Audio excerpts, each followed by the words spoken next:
Bonjour à tous et bienvenue dans ce nouveau numéro de Réveille-toi pour être sur le chemin de la perfection. Alléluia. Alors oui, le chemin de la perfection, c'est simplement Jésus-Christ, notre Seigneur et notre Sauveur personnel. Je suis heureuse de vous retrouver pour ce nouveau numéro intitulé « Où es-tu » Et c'est bien sûr tout de suite. Cette histoire se trouve dans le livre de la Genèse. Le livre de la Genèse est un livre qui nous relate un peu le commencement de toutes choses. Comment est-ce que la terre a été créée, comment est-ce que les animaux ont été créés, comment est-ce que l'homme a été créé. De Genèse. Je ne sais pas si vous avez constaté la même chose que moi. Dans ce livre, il y a quelque chose qui revient vraiment assez souvent. C'est Dieu dit. Puis Dieu fit. Dieu appelle. Souvent on dit que c'est peut-être la même personne, c'est le même Dieu qui dit, qui fait et qui appelle. Mais moi je me suis rendu compte que ce n'était pas la même chose. C'était pas la même chose en fait. C'est trois personnes différentes. Mais ils sont tous une personne. C'est bizarre. Trois personnes qui forment une seule personne. Le Dieu qui dit, c'est simplement l'Éternel. Celui qui n'a pas de commencement et celui qui n'a pas de fin. L'Éternel est son nom. Il n'a pas été créé, il ne sera jamais créé. Et après lui, il n'y aura pas d'autre Dieu. Il n'y a que lui, le seul Dieu et le vrai Dieu, créateur de toutes choses. Celui-là, c'est le Dieu qui a dit. Mais venons maintenant au Dieu qui fait. Le Dieu qui fait, nous allons le voir avec le chapitre de Ésaïe 53, le verset 1. La Bible déclare, qui a cru à ce qui nous était annoncé? Qui a reconnu le bras de l'Éternel?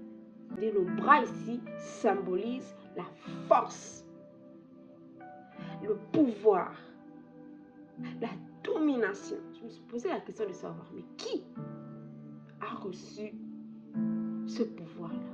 À qui a été donné le pouvoir de dominer? À qui a été donné le pouvoir, la force de dominer? Jésus. Bien sûr. C'est évident. C'est à Jésus qui a été donné le pouvoir de ressusciter les morts, de guérir les malades, de rendre la vue aux aveugles. Jésus. C'est lui le bras de l'Éternel. Et c'est donc lui, le Dieu, qui fait toutes choses. Oui, vient le Dieu qui appelle. Ouais. Celui qui appelle à l'existence ce qui n'existe pas.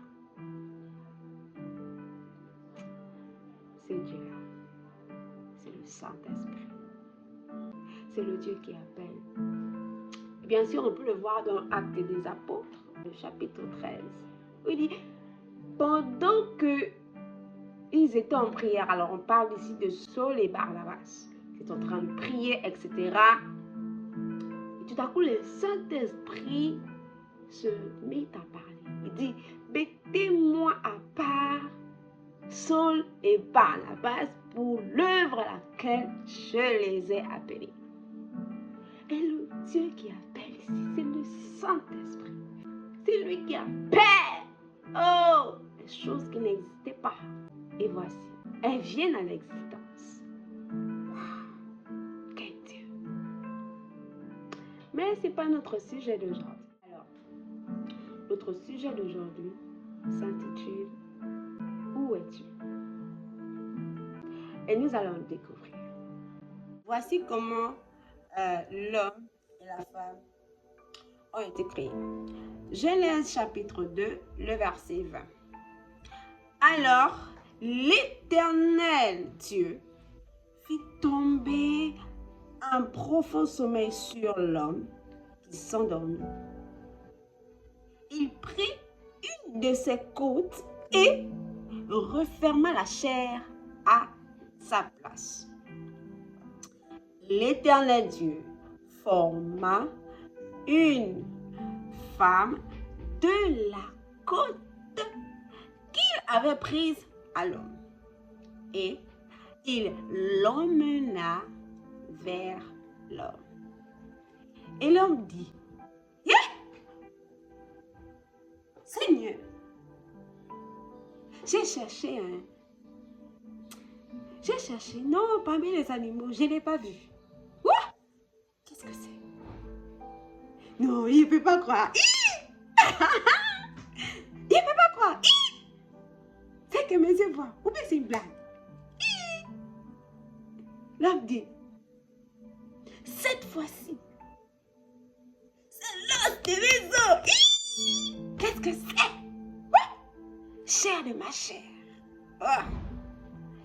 Car on l'appellera femme, car elle a été prise de l'homme.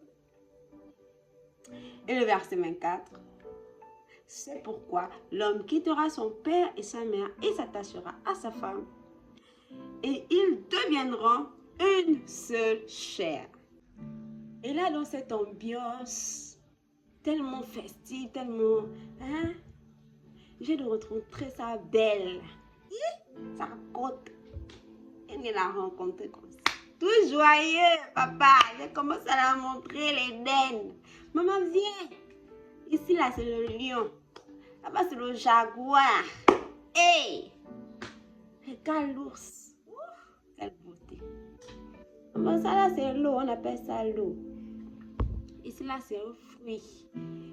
J'avais oublié. Écoute, femme. Dieu m'a mis ici, là. Il m'a montré tout le jardin comme je viens de te montrer, là. Il a dit que tu vois l'arbre là, non?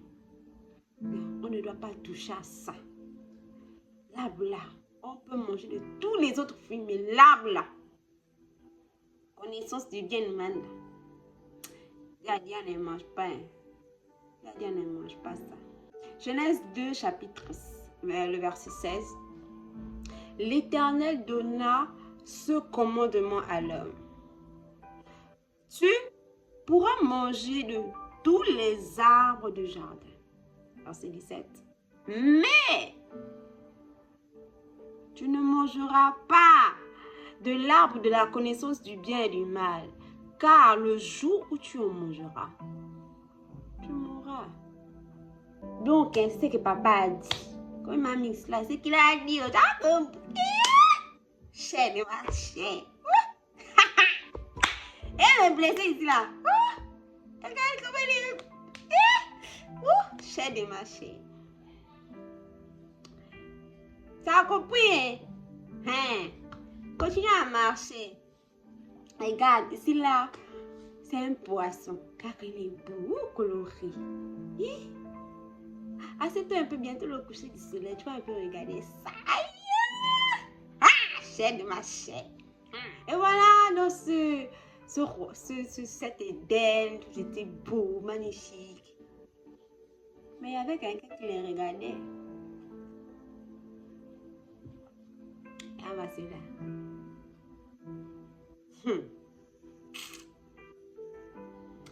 Je suis en train de réfléchir. Elle doit faire un truc.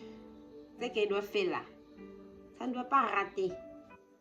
Parce que vous êtes heureux là. Il ne peut pas.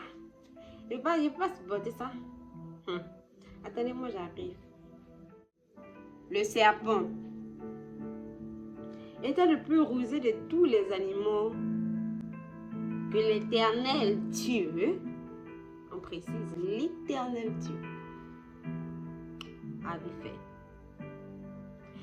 Il dit à la femme,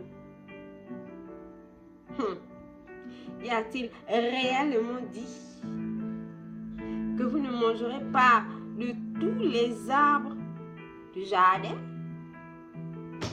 La femme dit au serpent, frère, tu racontes quoi? Oh, tout t'asseoir là-bas. Nous aussi là, on peut manger de tous les arbres, hein? Tous tous les arbres du jardin. Mais, quant aux fruits de l'arbre qui est au milieu du jardin, Dieu a dit, vous ne mangerez pas et vous n'y toucherez pas, sinon vous mourrez. Et le cerveau est là, ah. Mais la femme, c'est comment? Elle s'en a un problème. Elle dit, elle est souvent comme ça. Attends, vous ne mourrez pas aussi. Oh, n'est-ce pas Dieu qui m'a créé? Vous n'allez pas mourir. Mais Dieu lui-même, il sait. Le jour où vous en mangerez là, vos yeux même, il dit que vos yeux là vont s'ouvrir comme ça. Tu vas jamais. Tu vas rayonner, il dit que c'est toi. Tu seras comme un Dieu qui connaît le bien et le mal. Ou bien, il ne me croit pas. Et la femme voit que l'arbre maintenant, elle regarde non l'arbre, ça que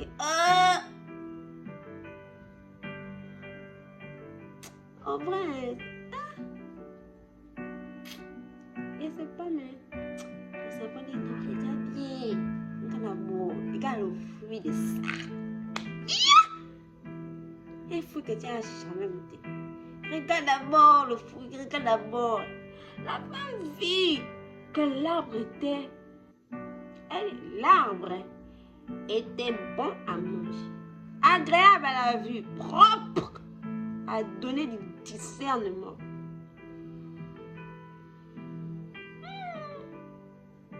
Elle prit de son fruit et en mangea. Elle en donna aussi à son mari qui était avec elle. Et il en mangea. Et les yeux de tous les deux, comme le diable avait dit, les yeux de tous les deux s'ouvrirent. Ils prirent conscience du fait qu'ils étaient nus. Ils se firent des ceintures avec des feuilles de figuier conçues ensemble. Alors, ils entendirent la voix de l'Éternel Dieu qui parcourait le jardin avec la brise du soir. L'homme et la femme allèrent se cacher devant l'Éternel Dieu parmi les arbres du jardin. L'Éternel Dieu appela l'homme et lui dit, où es-tu?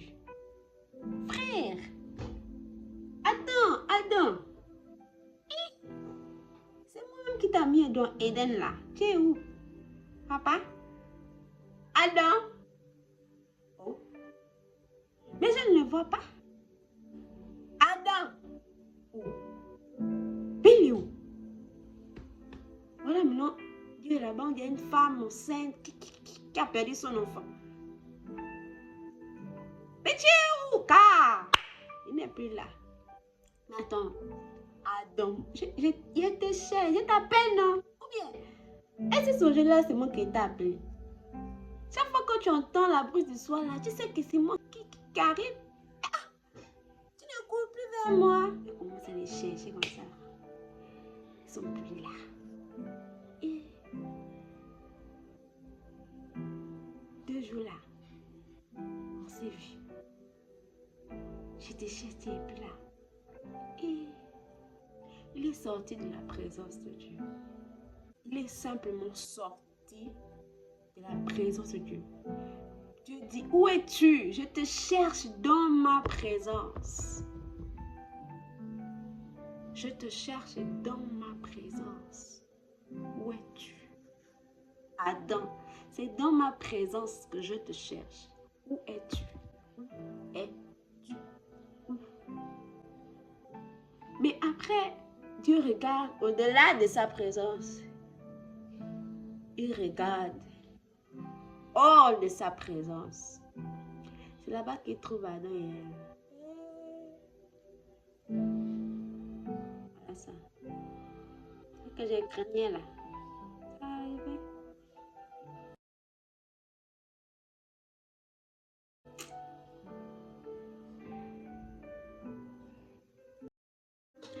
le serpent. Ça veut dire que le serpent était le plus rusé de tous les animaux des champs que l'Éternel avait fait. Le serpent. Le serpent, c'est un animal dépourvu de membres. Il est presque aveugle, mais il n'est pas sourd. Le serpent, c'est un animal, hein? C'est un animal dépourvu de membres, certes. Aveugle, certes. Mais il n'est pas sourd. Ça veut dire qu'il vous entend. Il écoute. Il se repère grâce aux vibrations du sol. N'oubliez pas, l'homme a été tiré de la terre. La terre, l'homme que je suis là. Moi, en tant que femme, j'ai été tirée. De l'os de quelqu'un qui a été tiré de la terre. Et qui fait que, comme lui, comme moi, au final, nous sommes terre. Et le serpent se repère grâce à quoi? Aux vibrations qu'émet la terre. Oui. Il n'a pas les pattes. Oui. Il est presque aveugle. Oui. Mais comment il fait pour se repérer grâce aux vibrations que la terre laisse? Quand tu es un peu en joie là, quand tu as joie en train de faire oui, j'ai gagné le bac, oui, le bachocade, oui, je viens de me marier, wow, les vibrations, papa. Tu es en train de réveiller quelqu'un qui était en train de dormir. Le serpent. Il ne vous voit pas, mais il vous écoute, il vous entend. Il sent que la terre est en train de trembler là. J'arrive moi-même. Qu'est-ce qui se passe? J'écoute. Le bachocade. Ah bon? Oh, je viens de me marier.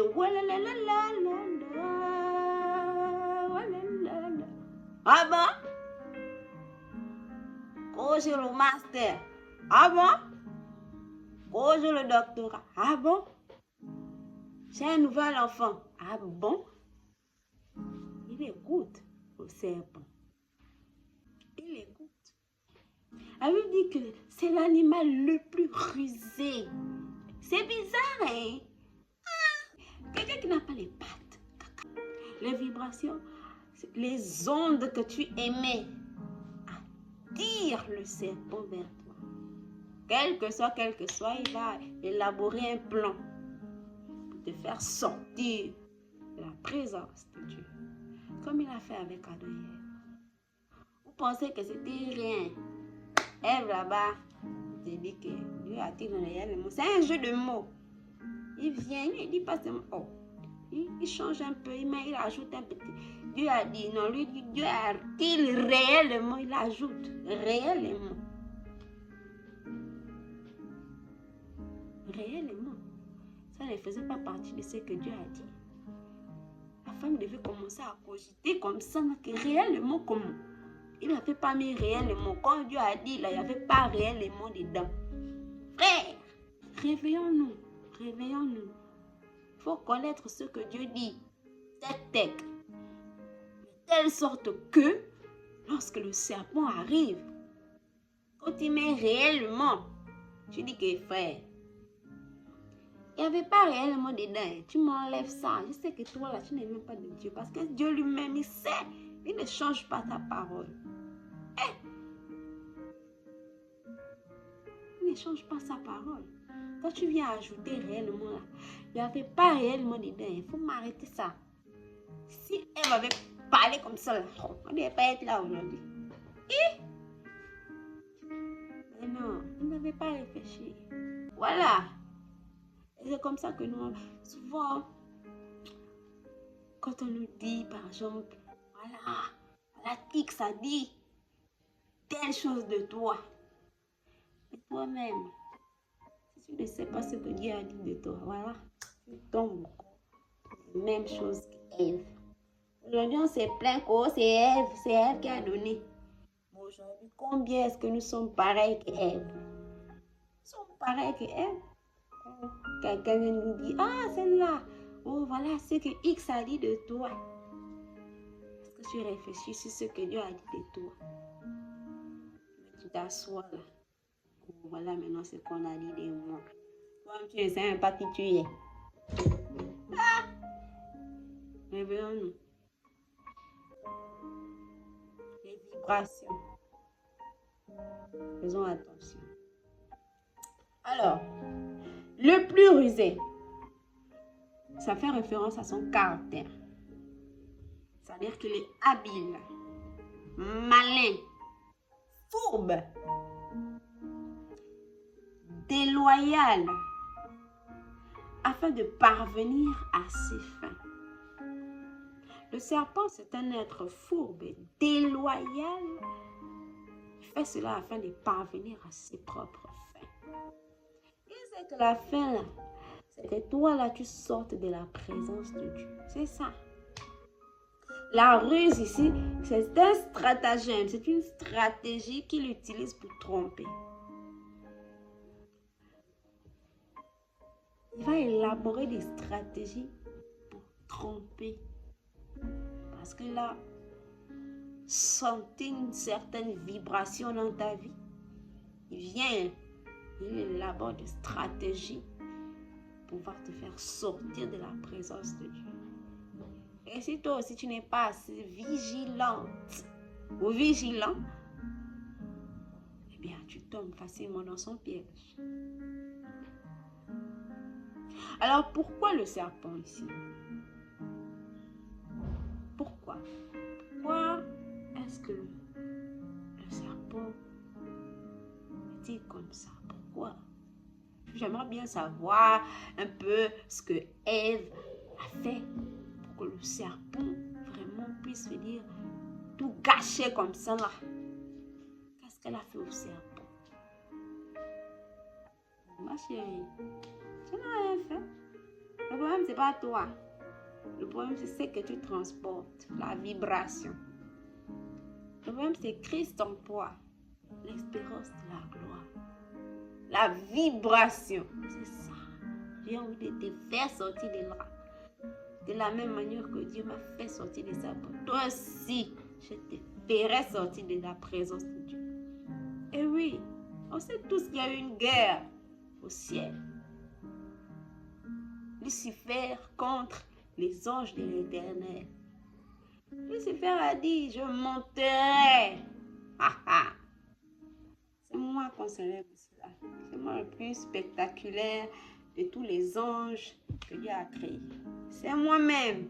Oh, le vainqueur des nations. Oh, ma chérie, tu peux. Le vainqueur des nations.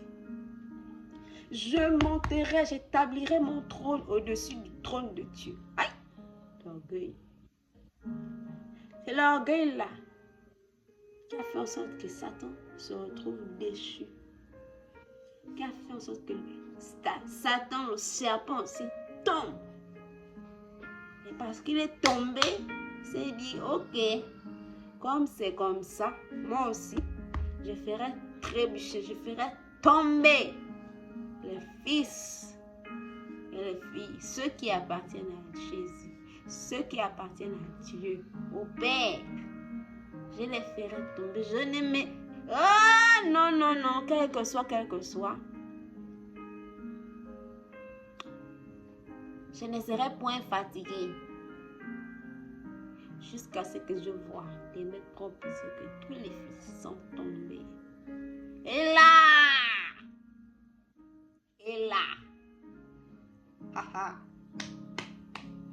et je vais voir encore qui adore l'Éternel.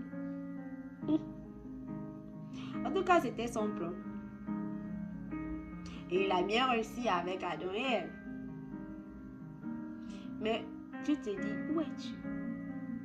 Est-ce que tu es dans ma présence ou tu es hors de ma présence? Parce que moi, je te cherche dans ma présence. Et la raison pour laquelle le serpent veut absolument nous faire sortir de la présence de Dieu, c'est qu'il veut contrôler, il veut dominer sur nous, il veut nous dompter, il veut faire asseoir son pouvoir sur nous. C'est ça la raison. Comme il n'avait pas fait cela au ciel, eh bien, il veut le faire maintenant sur la terre, afin d'établir son propre royaume. C'est pour ça que nous devons être vigilants aux vibrations que nous laissons. Genèse chapitre 2, verset 16, nous avons bien compris que Dieu avait simplement donné à Adam un seul commandement. Un seul commandement.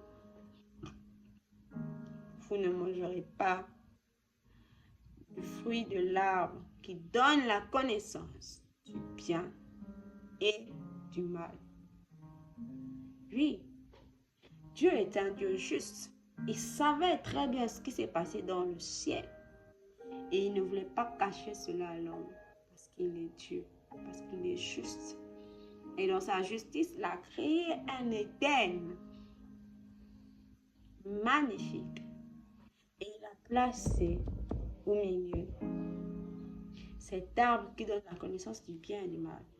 Mais il dit à l'homme, je ne voudrais pas, je ne veux pas que tu manges de ce fruit, sinon tu mourras. Dans sa justice, c'est dans sa justice qu'il a bien voulu que l'homme sache ce qui s'est passé. Je pense, peut-être, qu'il a certainement raconté cette histoire à Adam et à Ève.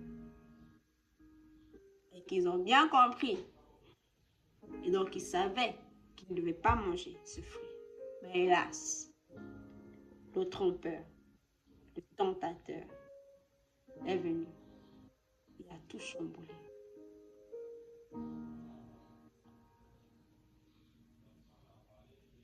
Et ils prirent conscience qu'ils étaient nus. Ils prirent conscience qu'ils étaient nus. Tu dis, tu ne mangeras pas de l'arbre de la connaissance du bien et du mal, sinon tu mourras. Tu mourras, qu'est-ce que ça veut dire? Tu sortiras de sa présence. La mort ici n'est pas une mort physique, non, mais c'est une mort spirituelle. C'est une mort, c'est sortir de la présence de Dieu signifie que tu perds la communion avec le Père, tu perds la présence du Père, tu perds tout. Et donc tu meurs. Tu meurs. Parce que tu es sorti de la présence de Dieu. Et oui. Le commandement disait, tu ne mangeras pas. Et il a mangé. Et il est mort. Le commandement ici, c'est une conduite. C'est une conduite donnée par Dieu. C'est une conduite que tu dois absolument respecter. C'est une règle. Je te mets dans un jardin où tout est beau et je te donne une seule règle. Je te supplie, respecte cette règle afin que tous les jours de ta vie, tu sois dans l'abondance, tu sois dans la lumière, que tu sois moi, dans ma présence. Respecte ce commandement, l'unique commandement que je te donne. Respecte. Simplement ne mange pas. Ce que tu vois là-bas, ne touche pas. Sinon tu mourras. Mais le tentateur est venu ajouter réellement. Le tentateur survient et détruit tout. Car il ne vient que pour voler, égorger, détruire. Et c'est ce qu'il a fait. Adam ne connaissait pas son identité. Ève non plus. Ils ont perdu leur place. La première chose qui leur est arrivée, c'est que, bien sûr, les yeux se sont ouverts. Et la chose qu'ils ont remarquée en premier, c'est qu'ils étaient nus. Mince alors! Où est passé le vêtement qu'on avait? Dieu nous a créés. On était nus, certes, mais on n'avait pas honte. Et quand on a mangé le fruit défendu, on a vu qu'on était nus et on a eu honte au point où on est allé se cacher, même de la présence de Dieu.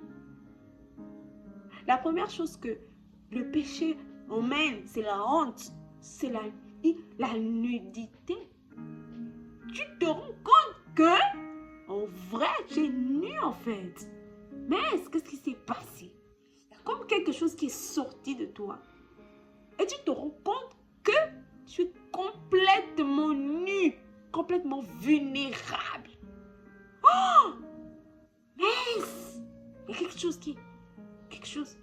Tu ne sais pas comment expliquer, mais tu sais en toi. Tu sais très bien qu'il y a quelque chose qui est sorti de toi. C'est la présence de Dieu qui est sortie. Parce que tu as péché. Tu es sorti de la présence de Dieu.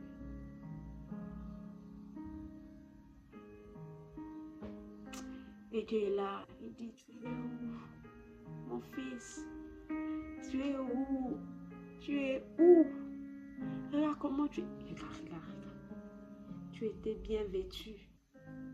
Vêtu de lin. Mais regarde, tu es tout nu maintenant. Vulnérable. Et tu te caches de moi, ton Père. Moi qui t'ai formé avec mes propres mains, façonné. Tu n'étais rien. Et je t'ai tout donné. Oh. Ça me rappelle ce chapitre de Ézéchiel 16. Wow. Quel chapitre. Tu dis, tu n'étais rien. Ta mère t'a enfanté. Tu étais nu. Elle n'a même pas coupé le cordon ombilical. Elle t'a jeté dans les champs. Et je passais près de toi. Je t'ai vu. Tu baignais dans ton sang. Elle n'a même pas lavé, rien. Tu avais toute cette boue-là sur toi. Tout sale. Tu baignais dans ton sang. Je passais près de toi. Je te dis, baigne dans ton sang. Baigne dans ton sang.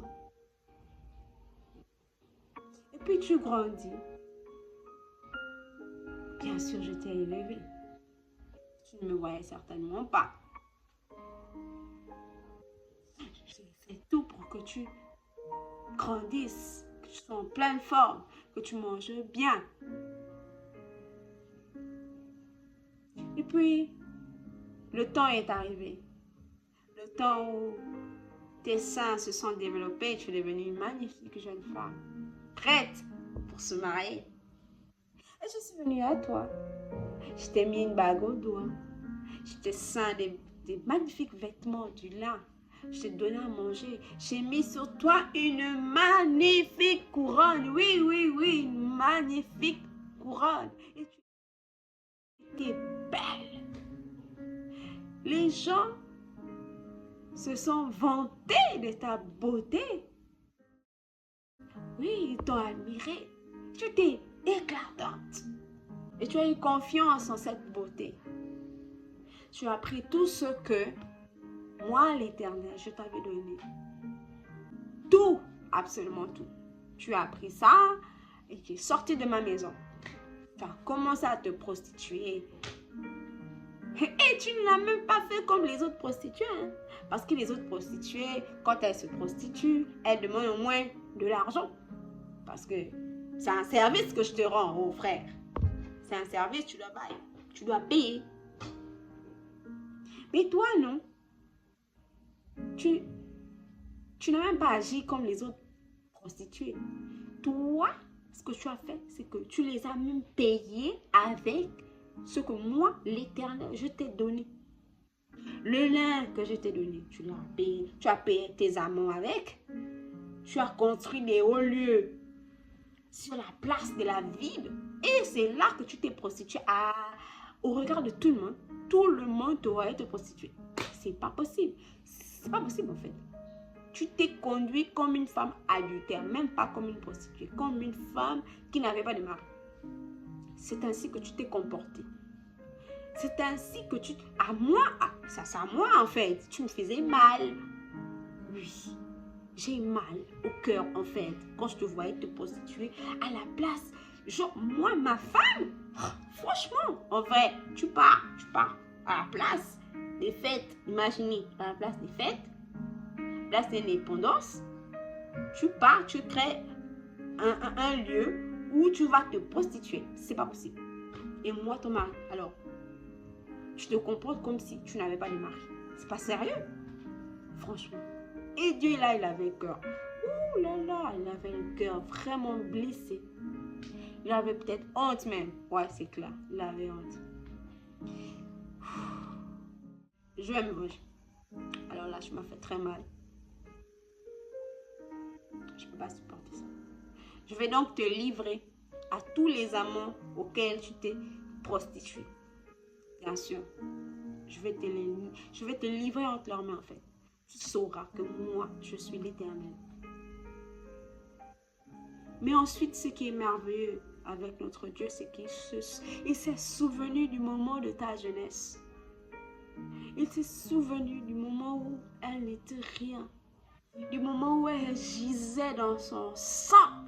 Du moment où sa propre mère l'avait abandonnée avec le cordon qui n'était même pas coupé.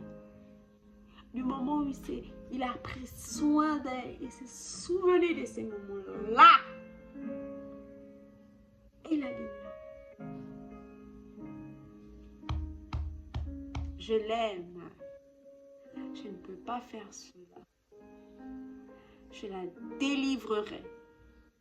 Je viendrai à elle. Je la délivrerai. Elle sera de nouveau à moi. Et c'est ce que Dieu fait tous les jours de nos vies. Il nous a donné la capacité de chanter. Il nous a donné la capacité de créer des choses, de faire des choses. Mais toi, Israël, tu t'es prostitué avec tout ce que Dieu t'a donné. Et au lieu de revenir vers lui, tu t'es tourné vers les amants, tes amants. Mais Dieu dit qu'il se souvient de ce jour où tu n'étais rien, où tu gisais dans ta main de sang, où personne n'avait des regards sur toi. Il vient vers toi parce qu'il est ton Dieu, parce qu'il veut te délivrer, parce qu'il ne veut pas se comporter comme les autres. Il vient tellement différent qu'il te prend tel que tu es, il te lave, il te nettoie, il te fait briller, il te donne de l'éclat. Et c'est ce que Dieu veut faire encore aujourd'hui. Il veut le faire dans ta vie. Il veut enlever cette saleté que tu portes. Il veut te faire sortir de cet endroit où tu penses peut-être être sale, tout noir. Il veut relever ta tête. Il veut te donner du courage. Ou là où les gens disaient que, oh, vraiment, cette fille-là, il ne faut même plus la regarder. Regardez, oh, dès qu'elle passe seulement. Les gens détournent le visage lorsque tu passes. Laisse-moi te dire que Jésus ne détourne pas le regard lorsque tu penses. Et il ne te voit même pas tel que tu penses être aujourd'hui. Vois au-delà de ce que tu penses être. Il veut changer ta vie. Il veut transformer ton cœur. Alors, est-ce que tu le crois avec moi?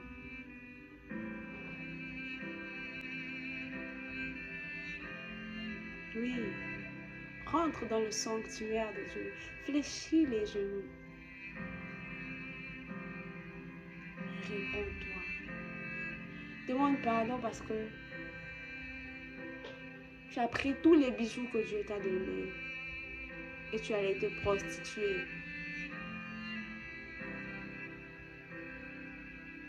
Et tu allais payer tes amants avec les bijoux que Dieu t'a donnés. Tu as perdu de la valeur. Et même si tu as fait tout cela, Jésus veut te redonner de la valeur, de l'éclat. Il veut que tu brilles à nouveau. Il veut transformer ta vie. Comme jamais.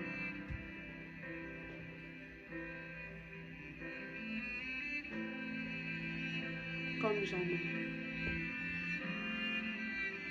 Reviens à lui. Il te cherche. Il dit, où es-tu? Où es-tu? Où es-tu, mon enfant? Où es-tu? Comme si c'était une femme qui avait perdu son enfant. Ou un voleur. Ou un criminel est venu l'enlever. À peine il sortait de la maison et bam! Ils sont passés. Il l'a emmené, il l'a mis dans le fourgon. Allez! Ils sont partis très loin. Et Dieu est là, il crie. Où es-tu? Reviens à la maison. Reviens. Reviens, reviens, reviens. Reviens à la maison. Reviens. Où es-tu? Où es-tu? Où es-tu, mon enfant? Où es-tu? Où es-tu? Où es-tu? Où es-tu? Où es-tu? Je ne te vois pas. Reviens. Reviens. Reviens, mon enfant, reviens, reviens à moi, reviens à moi, reviens à moi. Je te laverai. Qu'importe si tu es sale, comment, je m'en fous de comment tu vois que tu es. Reviens, parce que je veux te voir, je veux te voir, je veux te voir. Je veux te voir.